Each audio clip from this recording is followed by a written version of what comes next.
माशाल्लाह अच्छे ये इतना भले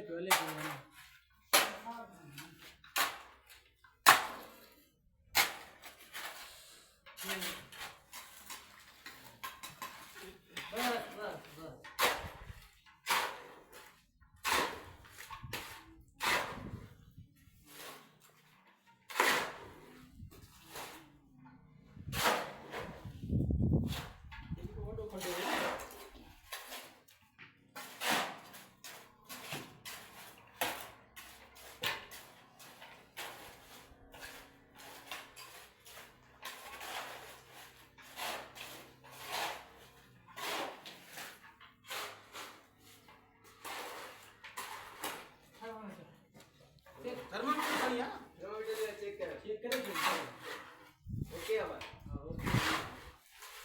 पानी बचे नहीं करेंगे नहीं है तो ये ओके है ये खाना